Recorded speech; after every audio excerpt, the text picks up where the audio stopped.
नमस्कार, मैं आपका दोस्त अनुज गुप्ता अपने प्रोग्राम मेरी बातचीत में आपका स्वागत करता हूं। आज हमारे साथ है डॉक्टर रामकरण डबास। नमस्कार डॉक्टर साहब। नमस्कार। कैसे हैं डॉक्टर साहब? मैं बहुत बढ़िया, तो ईश्वर की कृपा से सब ठीक बढ़िया चल रहा है। डॉक्टर साहब, लॉकडाउन का आनंद ले रहे हैं या क्या मैं कहूँ इसको कि घुटन भी कई बार महसूस होती है, और क्योंकि बहुत ही आना जाना लगभग बंद सा हो गया है जी, तो उसका कुछ लाभ भी उठा रहे हैं। दोनों बातें हैं।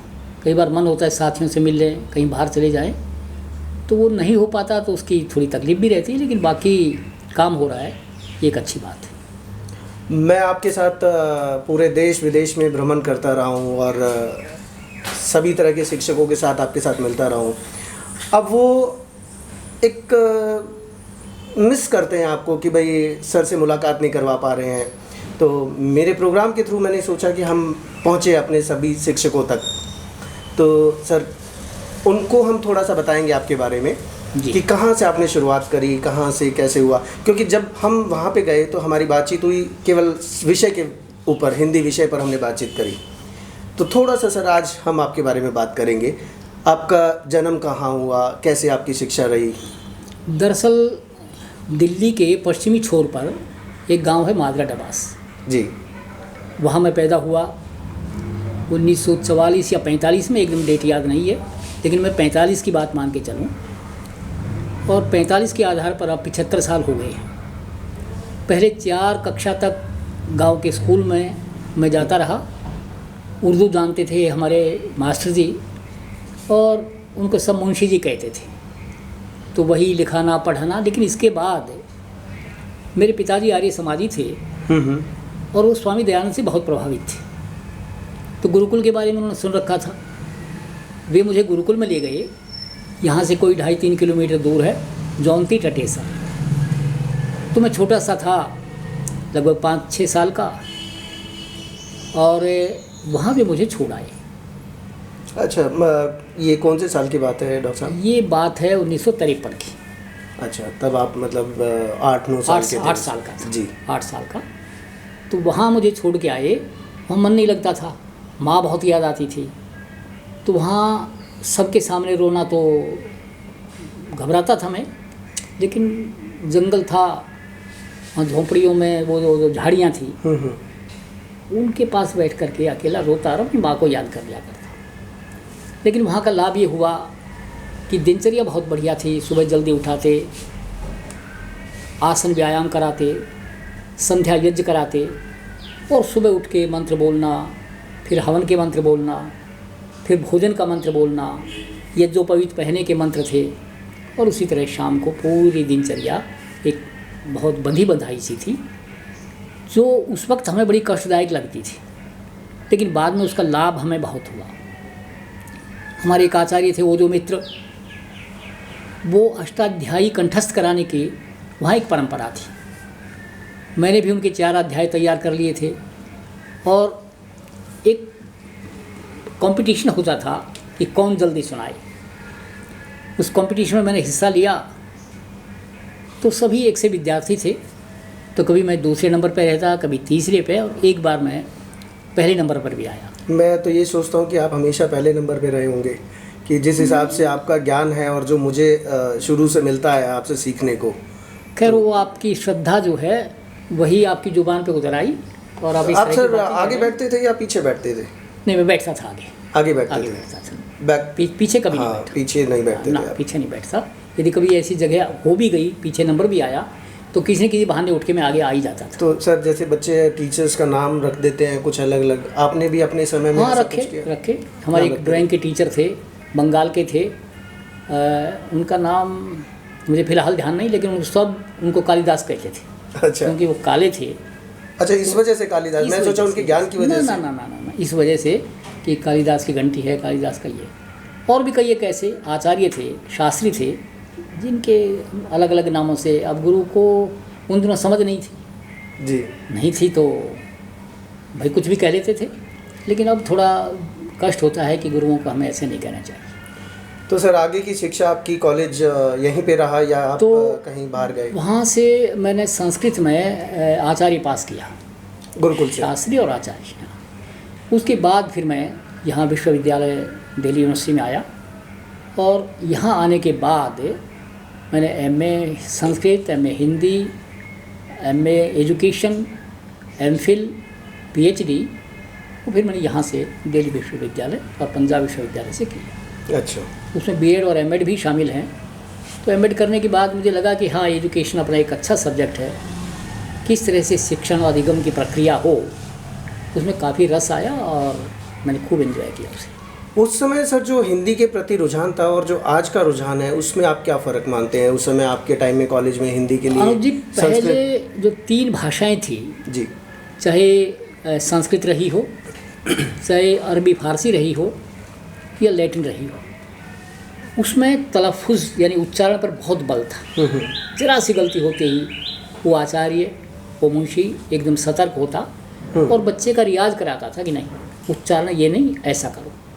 उदाहरण भी देता था, जैसे संस्कृत के व्याकरण में है सकल और शकल, केवल इस स की वजह से इतनी अर्थ भिन्नता हो जाती है कि आश्चर्य होता है।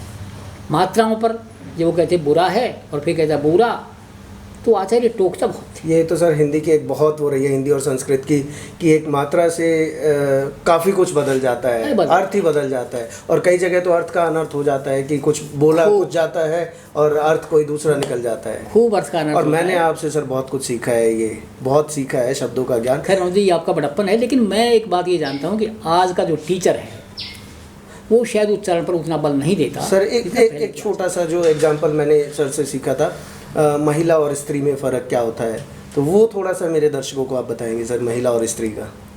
दरअसल किसी भी संभ्रांत लेडी को हम महिला कहते हैं जी, और स्त्री हम साधारण औरत को कहते हैं। आपने देखा होगा कि बसों में सीट महिलाओं के लिए, पर और टॉयलेट पे भी सब जगह महिलाएं ही लिखा रहता है कि महिलाओं के लिए। तो ये एक आदर सूचक शब्द है। संभ्रांत उनके साथ दिमाग में है कहीं, और स्त्री एक साधारण सा प्रयोग है। तो इंग्लिश में बात करूं तो एक जेंटल लेडी जो है वो महिला है, महिला है। और एक वुमेन हम बात करें तो वो स्त्री है। वो स्त्री है, वो स्त्री। तो मुझे ऐसा काफ़ी कुछ सीखने को मिला सर से, और हम सर से ये मुझे भी ध्यान आता है कि निमंत्रण और आमंत्रण पर बहुत जोर। हाँ, निमंत्रण आमंत्रण पर हमारी काफ़ी बात हुई। तो ये हम जानते रहेंगे और मैं सर की बातें आप तक पहुँचाता रहूँगा। इस शब्दों का ज्ञान बहुत जल्दी हम इस तरह से हम जानते रहेंगे। आज समय कम है और हम और डॉक्टर साहब के बारे में जानना चाहेंगे। तो डॉक्टर साहब, कॉलेज आपका दिल्ली यूनिवर्सिटी से और पंजाब यूनिवर्सिटी से हुआ जी।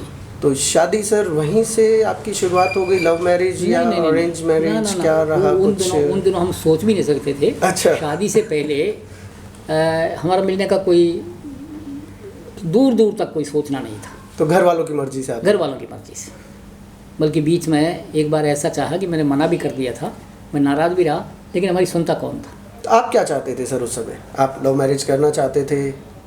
नहीं, लव मैरिज की बात तो नहीं थी, लेकिन वहाँ यूनिवर्सिटी में जब घूमते तो अच्छे अच्छे लोग दिखाई देते, बोलने में, चलने में, बातचीत करने में, तो एक धुंधली से एक इमेज बन गई थी कि भाई ऐसी ऐसी पत्नी हो।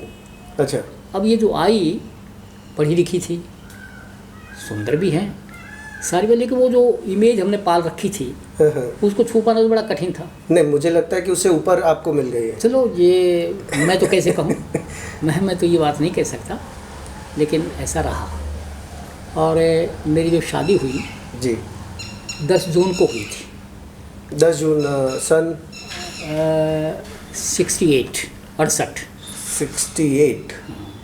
52 साल हो गए हैं। आप गोल्डन जुबली मना चुके हो चुके हैं, गोल्डन जुबली मनी, और अब ये 53वां साल हमारी शादी को है।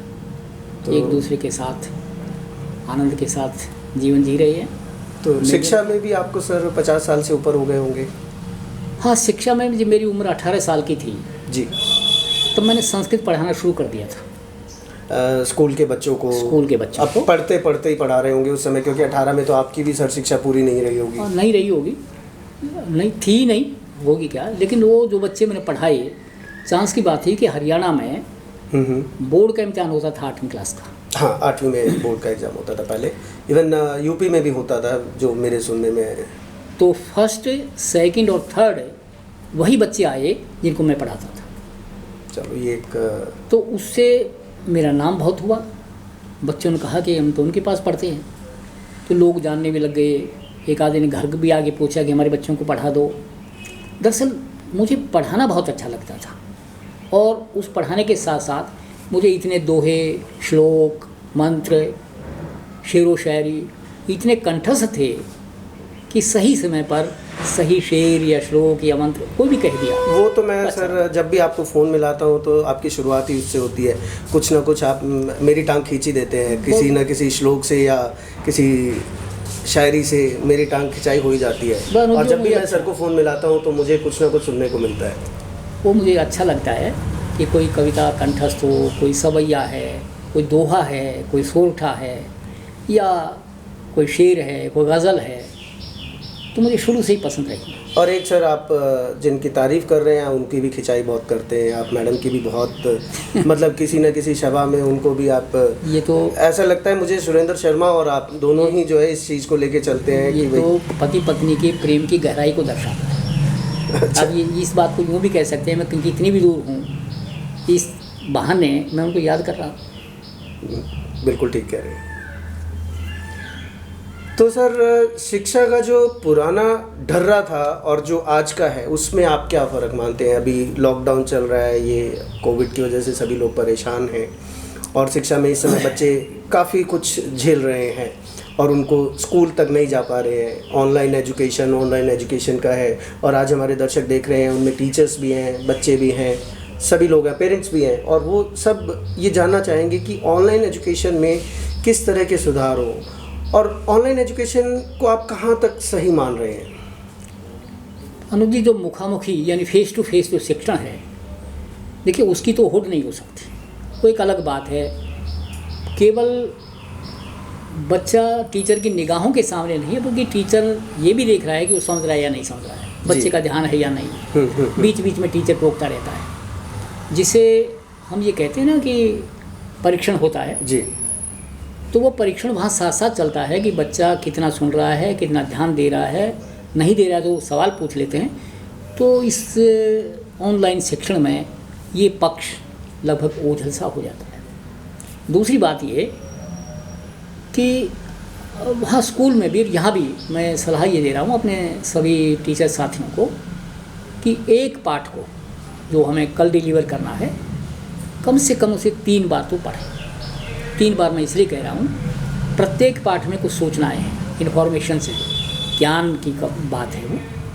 प्रत्येक पाठ में कुछ ऐसी चीज़ें जो बच्चे को समझानी है जी, उनकी व्याख्या करनी है, और प्रत्येक पाठ में कुछ ऐसे भाषा के गजब के शब्द हैं या वाक्य हैं जो बच्चे को सिखाने हैं कि वो उनका प्रयोग कर सके अपने लेखन में भी और बोलने में भी। जब बच्चे में मौखिक अभिव्यक्ति का पक्ष बड़ा प्रबल हो जाएगा तो उसका सम्मान भी बढ़ेगा और बच्चे को भी अच्छा लगेगा, और जिस अंक की होड़ा होड़ी है वो अंक भी उसे अच्छे मिलेंगे। तो प्रत्येक टीचर को ये चाहिए कि अपने पाठ में से छांट ले कि ये सूचनाएं हैं जो कल मैं बच्चे को सौंप दूंगी, ये मुद्दे मुझे जाके समझाने हैं, और ये चीज़ें हैं भाषा संबंधी जो बच्चे को सौंप दूंगी, तो बच्चा उसका इस्तेमाल अपने जीवन में लिखने में, बोलने में, उन सब में करता रहेगा और उसे अच्छा लगेगा, टीचर को भी और बच्चे को। बच्चों के लिए आप क्या कहेंगे कि उसको किस तरह से अडॉप्ट करना है, वो किस तरह से लेके चले? क्योंकि अभी ये कहावत गलत ही साबित हो गई है कि प्यासा कुएं के पास जाता है। यहाँ पे कुएं को पास में आना पड़ रहा है थ्रू इंटरनेट और उस तक पहुँचना पड़ रहा है। तो क्या आप कहेंगे बच्चे को कैसे, मतलब वो उस शिक्षा को कैसे ग्रहण करे? दरअसल अनुज जी, बच्चा हमारी तरह का तो है नहीं कि उसके पास संसाधन नहीं थे, हमारे पास कुछ नहीं था। जी जी जी। लेकिन अब इतना एक्सपोजर हो गया है, आप मोबाइल से देख रहे हैं, यूट्यूब पर दुनिया भर की इन्फॉर्मेशन है, गूगल तो है इस काम के लिए जी, और इसके अलावा टीवी है उनके पास। जो पढ़े लिखे परिवार हैं, दुनिया भर की मैगजीन, अखबार, दूसरी ऐसी सामग्री आती रहती है। कुछ पोस्टर हैं जिनसे बच्चा सीखता रहता है, किसी बिक्री के बहाने अखबार में लिपट के कुछ कागज़ आ जाते हैं, उनको भी देखता है, उनसे वो भाषा भी सीखता है और अपने आप को ये साधने की कोशिश करता है कि मैं नई चीज़ को स्वीकार करूं। क्लास में जब ये हमारा ऑनलाइन टीचिंग होती है तो वहाँ कंसंट्रेशन की बात है। मुझे ऐसा लगता है कि पता नहीं एक्सपेरिमेंट करना पड़ेगा कि टीचर को ये चाहिए कि कल जो पाठ पढ़ाएगी या कल जो पाठ पढ़ाया था उनमें से एक ये कहे कि जितने प्रश्न इसमें से बन सकते हैं, एक पैराग्राफ दे दिया, 2 दे दिए, कि इनमें से जितने प्रश्न बन सकते हैं वे प्रश्न बनाओ। क्योंकि प्रश्न बनाना कठिन काम है, वो तभी बना सकता है जब उसने उस अनुच्छेद को, उस पैराग्राफ को समझ। तो वो प्रश्न कौन बनाए, वो टीचर बनाए या बच्चा बना के टीचर तक पहुंचाए थ्रू व्हाट्सएप या मैसेज के थ्रू अपने टीचर से कनेक्ट करे और अपने प्रश्नों को वहां तक पहुंचाए, और फिर अगले दिन की कक्षा में वो आपके कहना ये है कि टीचर जो है उसका जवाब टीचर थे अपनी उस टेक्नोलॉजी में दे, अपने स्तर पर उनकी व्याख्या करे या शब्द के अर्थ बताए। मैं एक छोटा सा उदाहरण दूँ। अभी एक लड़के ने मुझसे पूछा जी उत्कंठा क्या होता है जी, तो मैंने वो सीधी सी बात ना कह के उसे कहा कि बेटा पहले ये मोटरसाइकिल, स्कूटर, कार वगैरह तो थी नहीं। कोई मेहमान आता तो खेतों में से आता था, जंगल में से आता था। जब आने में उसे देर हो जाती तो सारे घर वाले कंठ उठा के देखते थे कि आ रहा है नहीं आ रहा है। जो कंठ को उठा दे ऐसी तीव्र इच्छा उत्कंठा है। क्या खूब, आज एक नया शब्द मैं आपसे सीख के जा रहा हूँ। बड़ा खुश हुआ कि वाह, बहुत आपने भी नया शब्द सीखा होगा सर से आज, उत्कंठा। तो इस तरह अगर हम शब्द का विश्लेषण करते हैं, जी जी, शब्द का इतिहास बता देते हैं, शब्द की व्युत्पत्ति बता देते हैं, तो मुझे लगता है कि बच्चा भी उसका रसास्वादन करेगा, टीचर को भी अच्छा लगेगा और बच्चा भूलेगा नहीं। सर ऑनलाइन एजुकेशन इस समय सभी टीचर्स करवा रहे हैं, ठीक है या गलत है वो तो आगे रिजल्ट पता चलेंगे कि क्या है। कुछ ना कुछ तो अच्छा ही हो रहा है इस दौर में कि भाई इससे something is better than nothing, तो अच्छा है। लेकिन आपका सर क्या एक्सपीरियंस रहा शिक्षण के क्षेत्र में, कैसे आपने? मेरा अनुज जी, सबसे पहले दिल्ली के एक गवर्नमेंट स्कूल में मेरी अपॉइंटमेंट हुई एज संस्कृत शिक्षक। अच्छा, आपने संस्कृत से शुरुआत करी, हिंदी बाद में अपनी? संस्कृत जी जी। तो कुछ दिन के बाद में सोनीपत में एक बीएड कॉलेज है, टीकाराम कॉलेज ऑफ एजुकेशन। अच्छा। वहाँ इंटरव्यू देने गया, वहाँ मेरा सिलेक्शन हो गया। लेकिन इसी बीच जब वहाँ ज्वाइन करने की मैं तैयारी में था तो यूपीएससी से मेरा सिलेक्शन हो गया एज सब्जेक्ट एक्सपर्ट। दिल्ली में एक इंस्टीट्यूट था SIE, state institute of education, उसमें मेरा सिलेक्शन हुआ। और उसका काम ये था कि दिल्ली गवर्नमेंट में जो टीचर्स का सिलेक्शन होता उसमें एज एक्सपर्ट पे मुझे बुलाते और टीचर्स को ट्रेनिंग देने का काम था और उनके लिए हेल्पिंग मटेरियल तैयार करने का काम भी रहा। इसके बाद SI के बाद मैं सीधा SCRT चला गया। वहाँ भी काम इसी तरह का था, वो state council of education research and training. पर इसी दौरान NCERT, CBSE, national open school, CIE, इन संस्थाओं से जुड़ने का अवसर भी मुझे मिला। स्कूली पाठ्यक्रम के लिए किताबें तैयार करना, ये NCERT का जैसा NCERT के लिए भी आपने काम किया। और यहाँ टीचर्स को प्रशिक्षण देने में मुझे सचमुच बहुत अच्छा लगा। मैं पूरी तैयारी के साथ जाता और टीचर्स की छोटी छोटी सब शंकाओं के समाधान का मुझे अच्छा लगता था। अगर कोई प्रसन्न होके जाते हैं तो वो तो मैं डॉक्टर साहब के साथ देख चुका हूँ कि एक कार्यशाला में मैंने देखा कि टीचर्स भावुक होकर रो पड़ते थे। और रोने का कारण क्या होता था कि वो कहते थे कि सर आप हमें पहले क्यों नहीं मिले। वो याद होगा सर आपको कि हाँ, टीचर की जो है, टीचर की उदारता मुंबई की जो हम बात करें, कई बार ऐसा हो जाता है कि उनको बहुत अच्छा लगता है और ये समझते हैं कि ये प्रोग्राम और चलता रहे और ये पहले क्यों नहीं हुआ। ऐसे अनुभव भी आपने देखे होंगे कि उधर लंच तैयार है लेकिन टीचर उठने को तैयार नहीं। जी जी, बिल्कुल ऐसा रहा है। छुट्टी का टाइम हो गया लेकिन टीचर जाने को तैयार नहीं।